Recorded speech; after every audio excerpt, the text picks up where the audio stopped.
You ask Tiger to calculate. This deals with linear inequalities with one unknown. The final result is x greater than -11/2 greater than -51/2. Let's solve it step by step. Swap sides.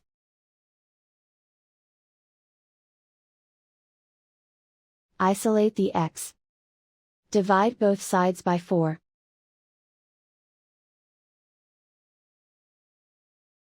Simplify the fraction.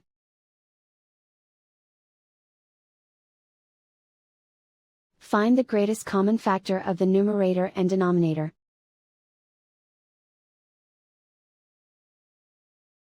Factor out and cancel the greatest common factor.